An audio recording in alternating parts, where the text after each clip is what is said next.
Salut, bienvenue sur le balado des sommeurs d'adorateurs. Ici Michel Vincent, ton compagnon de route dans ton cheminement avec Jésus. Chaque épisode est une occasion pratique de plonger dans une vie d'adorateur authentique. Alors installe-toi confortablement et bonne écoute.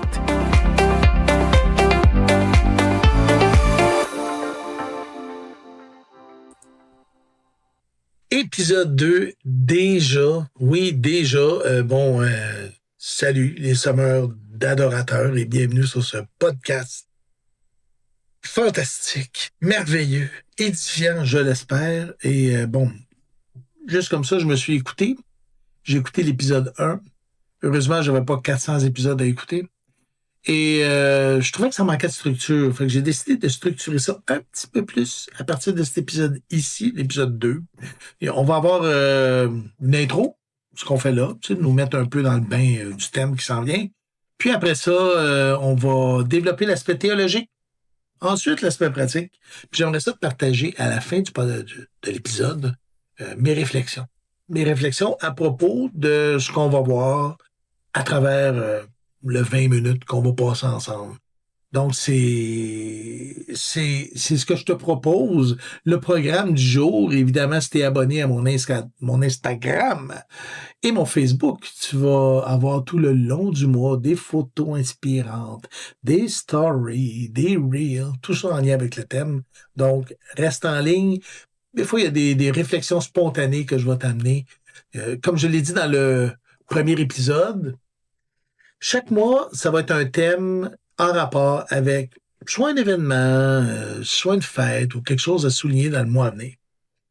Et le mois qui s'ouvre maintenant, c'est le mois d'octobre.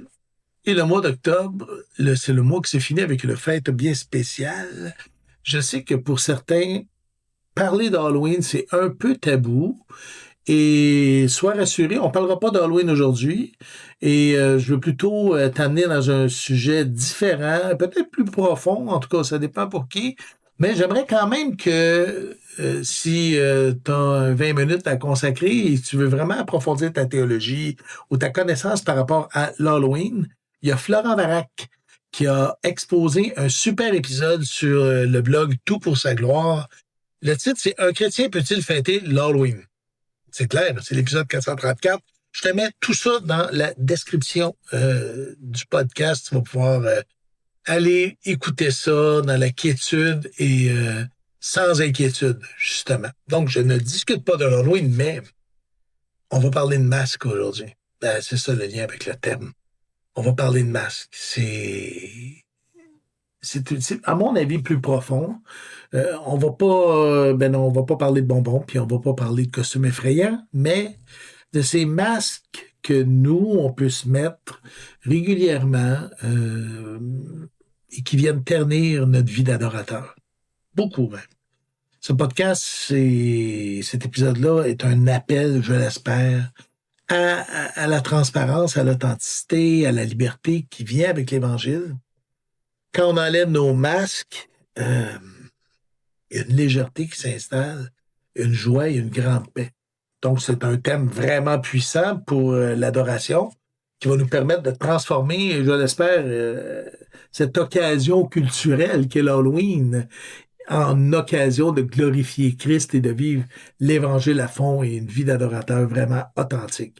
Donc, aujourd'hui, dans cet épisode numéro 2, on parle des masques. Volet théologie. Ben oui, on va parler de la théologie du masque. Oui, il y a une théologie du masque dans le Nouveau Testament. Quand Jésus nous parle de masque, il utilise un mot grec vraiment intéressant qui est le mot hypocrites à l'époque. C'était le mot qu'on utilisait pour désigner un acteur de théâtre.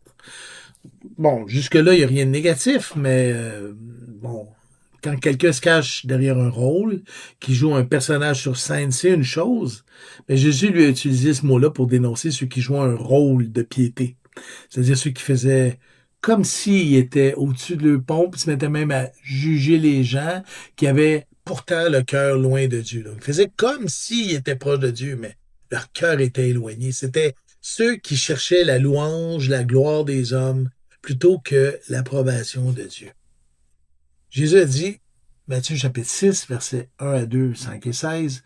Gardez-vous de pratiquer votre justice devant les hommes pour en être vu. Autrement, vous n'aurez pas votre récompense auprès de votre Père qui est dans les cieux. Lorsque tu donnes au monde, ne sonne pas la trompette devant toi comme font les hypocrites dans les synagogues, dans les rues, afin d'être glorifiés par les hommes. Quand vous priez, ne soyez pas comme les hypocrites. Lorsque vous jeûnez, ne prenez pas un air triste comme les hypocrites. C'est fort, hein? Jésus n'est pas en train de dire que la prière, le fait de donner ou de jeûner est quelque chose de mal. Bien au contraire, il dit que c'est l'intention qui est cruciale. Quand on le fait pour que les autres nous voient, comme si on était des super chrétiens, là, ben c'est là qu'on met un masque. C'est le début d'une vie qui n'est pas en harmonie avec l'Évangile. C'est un problème théologique, un problème profond qui touche à notre compréhension même de Dieu, qui touche à notre compréhension du péché et qui vient complètement défaire notre identité en Jésus. Ça vient d'où cette envie de mettre un masque? La Bible nous donne une réponse super claire. Tout a commencé avec la peur. Ça peut être la peur du rejet, la peur de ne pas être à la hauteur, de ne pas être aimé. On a peur de montrer nos faiblesses, nos doutes, nos péchés. Tu sais, on se dit, si les autres nous voient, s'ils voyaient qui je suis vraiment, ils m'aimeront plus. On se crée une image qu'on pense que les autres attendent de nous.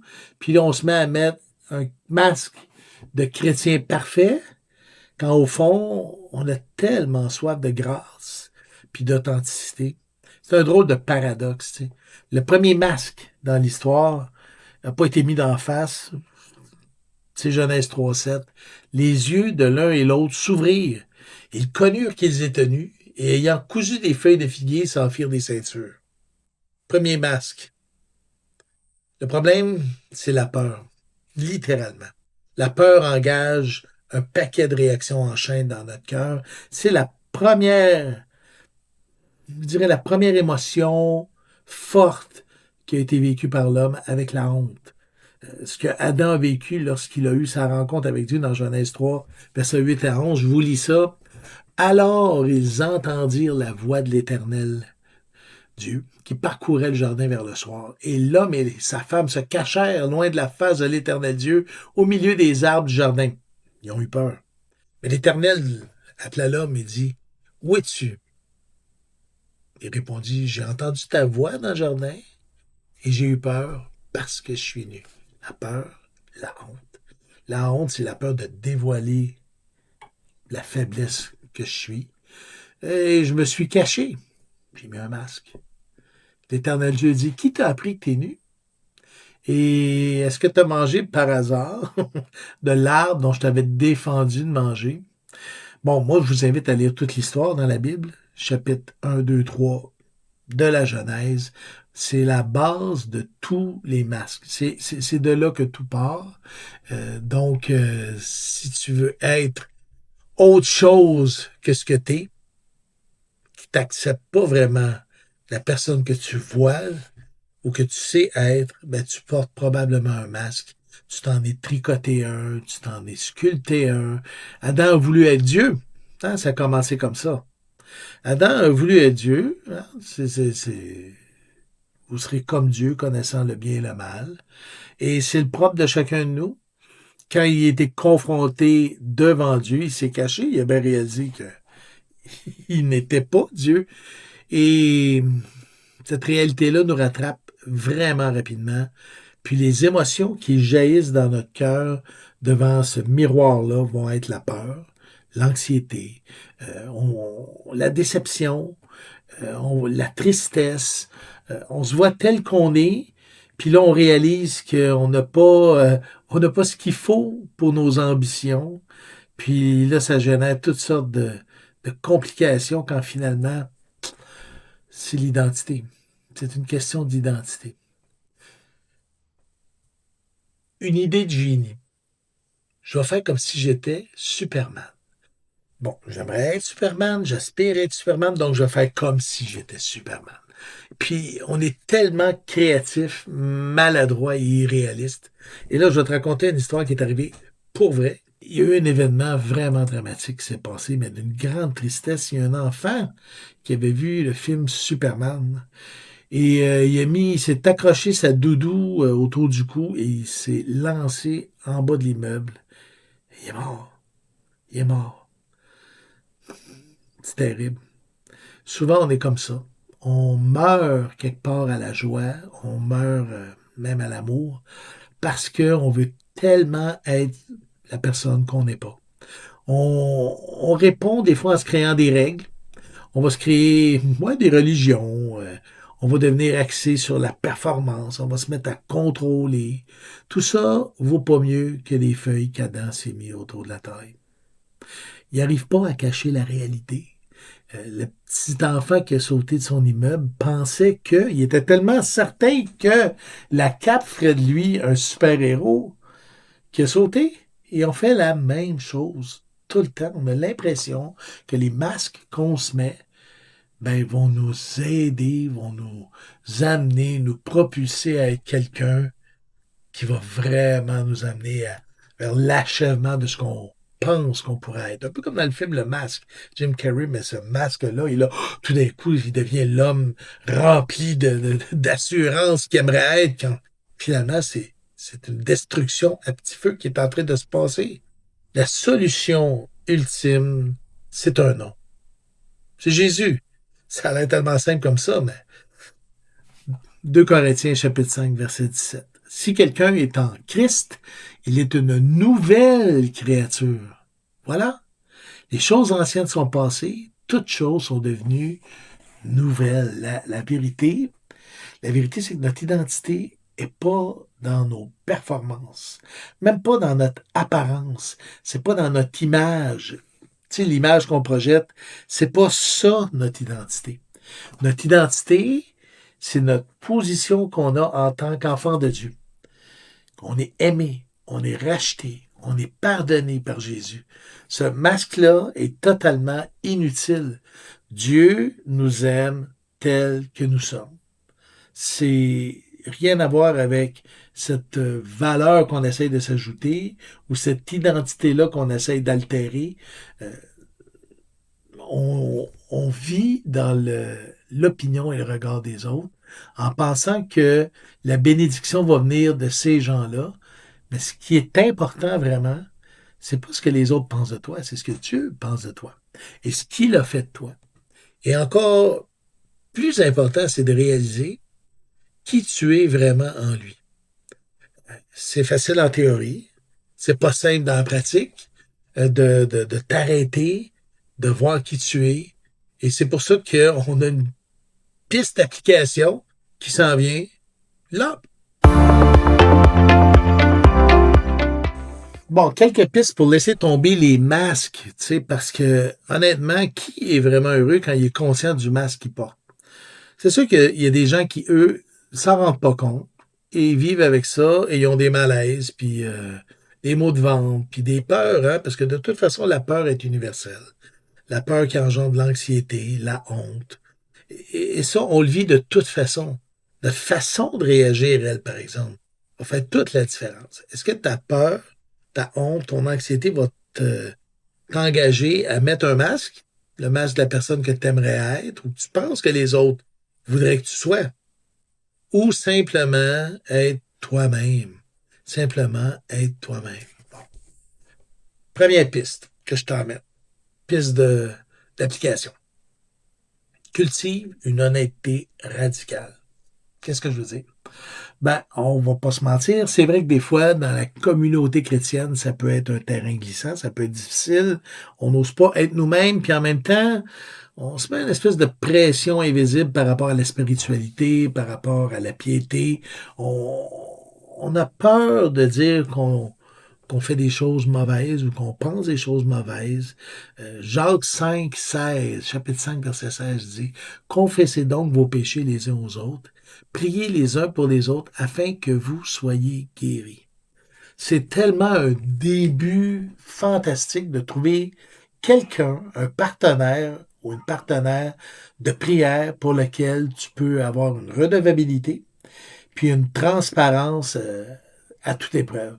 C'est pas une simple suggestion, là, ce verset-là. C'est un commandement. C'est un commandement qui crée une culture de transparence et de grâce. Le masque peut pas survivre quand on avoue nos fautes. Le masque peut pas survivre quand on est avec des frères et des sœurs qui, par leur amour et leur prière, nous rappellent que Christ nous a pardonnés. Donc, il y a une histoire de maturité là-dedans. C'est encore mieux quand tu as une communauté sur laquelle tu peux t'appuyer, puis que tu peux dire ouvertement tes combats, tes peurs, tes hontes, tes anxiétés. Cherche quelqu'un en qui tu as confiance et sois vulnérable. Sois vulnérable. C'est un risque. Je sais que c'est un risque, mais c'est le beau risque.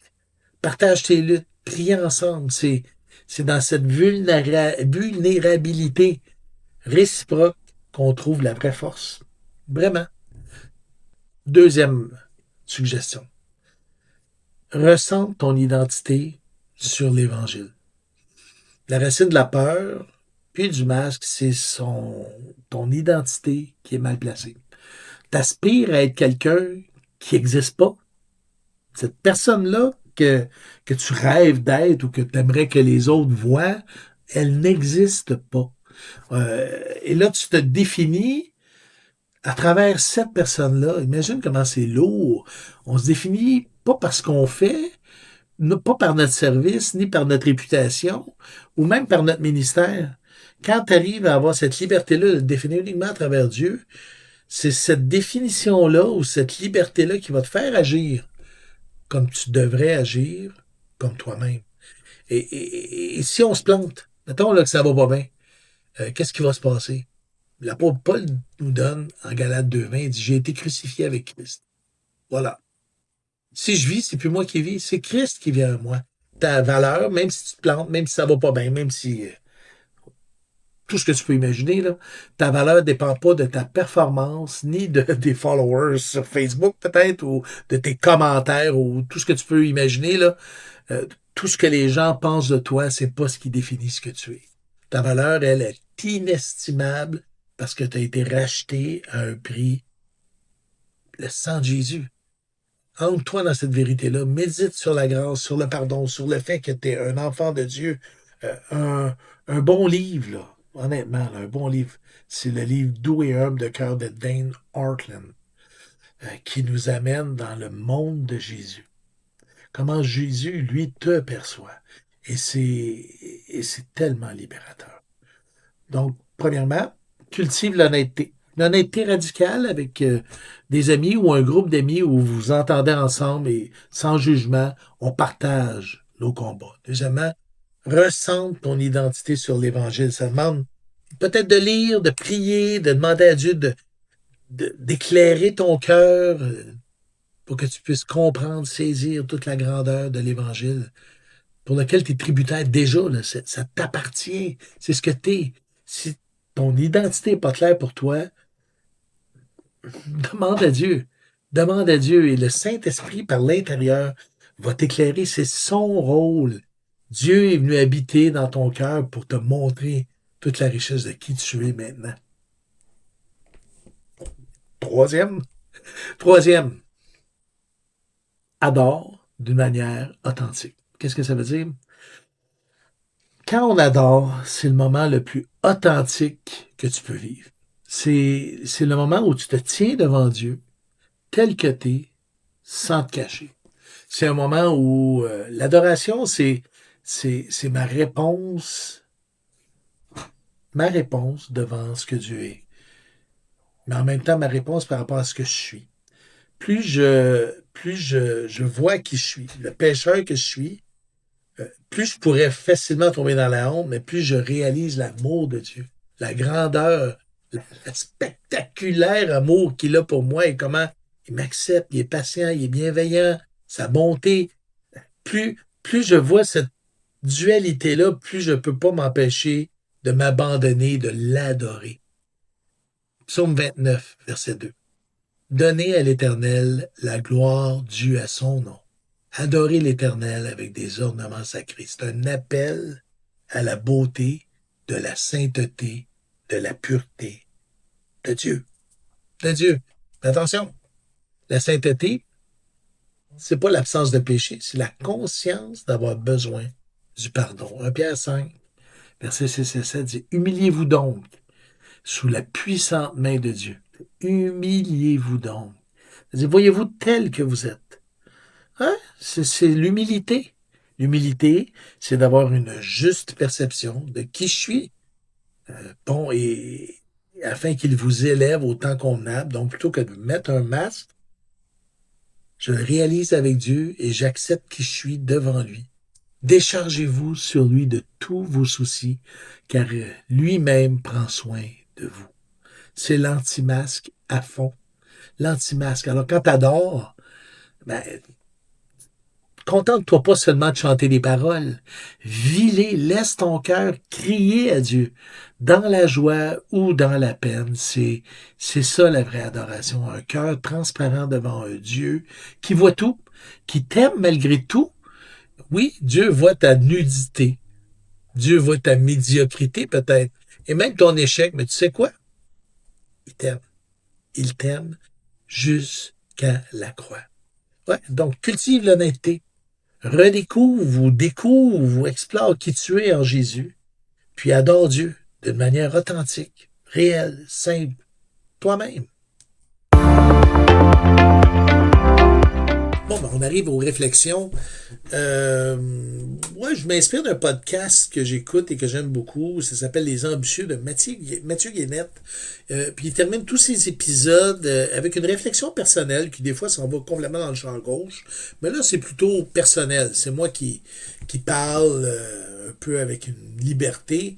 Puis c'est ce que j'aimerais faire ici. Lui il appelle ça son laboratoire. Ça me permet de réfléchir sur ce que j'ai écrit, parce que, bon, le podcast, je l'écris avant de le dire.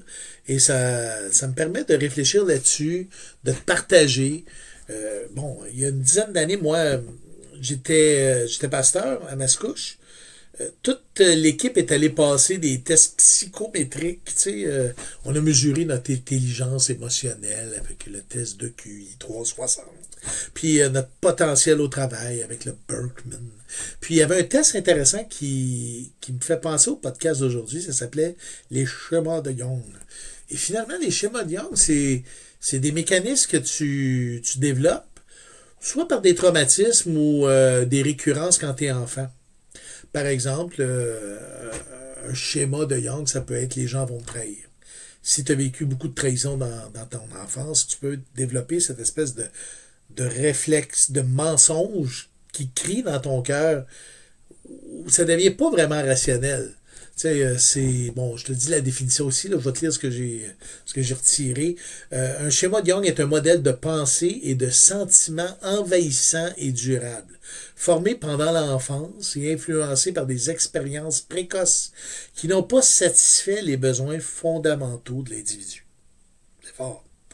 Ces schémas précoces et inadaptés se manifestent par des croyances négatives sur soi-même, les autres et le monde, et mènent à des comportements inadaptés.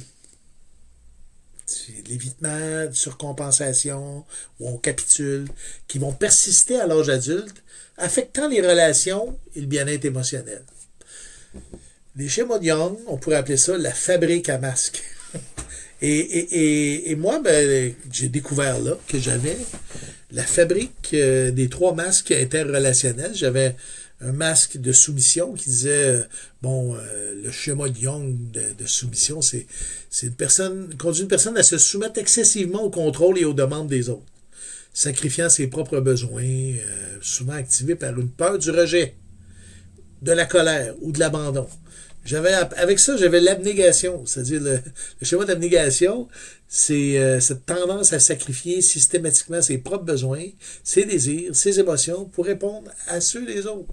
Ça mène à un sentiment de dévalorisation, d'épuisement émotionnel, de ressentiment, des fois des problèmes, et même des problèmes de santé physique.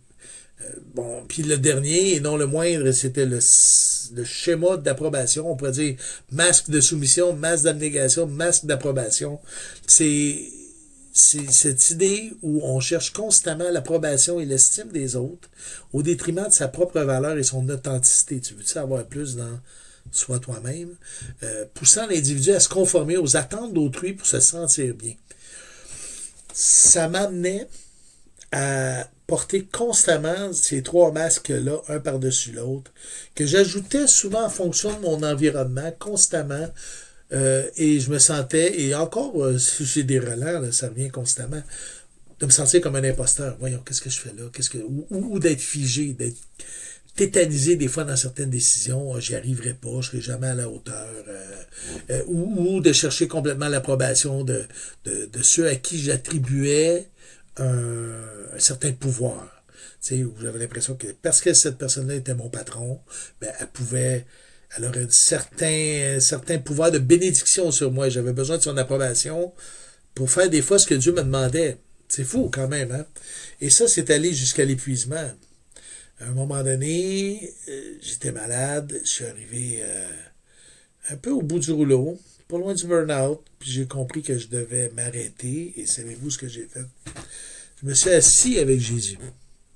Ouais, je me suis assis avec Jésus. Et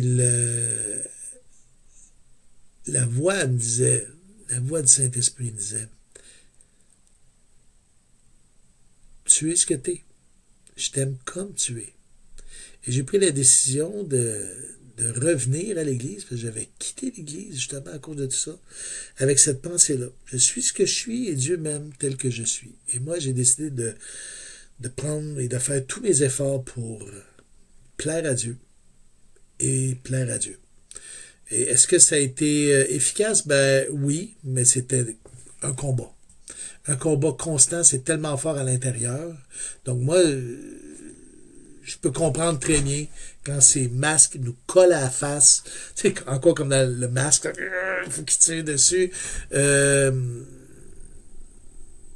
Encore aujourd'hui, je suis toujours en train de veiller sur mes masques. C'est pas facile, c'est pas simple, mais quand on a goûté la liberté, quand on a goûté la joie que nous donne une vie d'authenticité, quand on a goûté l'adoration authentique, on ne veut jamais revenir en arrière. Et quand je sens que le masque revient, je prends du temps avec Jésus. Je prends vraiment beaucoup de temps avec Jésus. Donc, t'encourage à me partager c'est quoi le masque qui te colle à la face. Partage-le en commentaire. Je te promets que je vais prier pour toi, mon cher. Oh, vraiment, parce que je te comprends. Mais quelqu'un qui te comprend encore plus, c'est Jésus. Je t'encourage dans ce mois d'Halloween à réfléchir à ce qui se cache sous ton masque, à oser le retirer pour de bon avec toute l'insécurité que ça vient apporter. C'est vraiment un chemin de liberté, de joie, de puissance. C'est le chemin qui va te mener à une adoration authentique. Celui qui plaît vraiment à Dieu. Tu sais qu'avant que je réalise que j'avais ces masques-là, puis que je prenne vraiment les mesures nécessaires pour les enlever, les dépeinturer, j'arrivais même pas à chanter des louanges à Dieu, tellement que mon adoration était affectée. Donc, je prie pour toi, mon ami. Je veux prier pour toi. Seigneur, je te prie pour que la vérité et la splendeur de ta face brillent sur la nôtre, que toi qui entends présentement ce podcast, tu prennes une décision profonde et simple, vive l'authenticité en Christ, en Jésus. Je prie pour toi que Dieu te donne et que tu saisisses cette puissance pour pouvoir vivre une vie de liberté en Jésus. Amen. Écoute, abonne-toi, hein? Abonne-toi évidemment à ma chaîne, c'est pas déjà fait. Like la vidéo. Ça a l'air de rien, mais ça fait que la capsule peut se propager et on propage la bonne nouvelle. Oui, oui, puis suis-moi sur les réseaux sociaux. Tu peux également venir me rendre visite sur ma page perso, www.michelvincent.org. Tu vas avoir tous les détails de mon ministère, les liens vers les réseaux sociaux, mon Spotify, mes compositions, puis l'opportunité même de devenir partenaire sommeur d'adorateurs. Donc, au plaisir de lire tes commentaires. Moi, tout ce que je te dis pour terminer ça, c'est à plus. Tu viens d'écouter le balado des sommeurs d'adorateurs. Pour continuer l'aventure, clique sur le lien en description. À plus!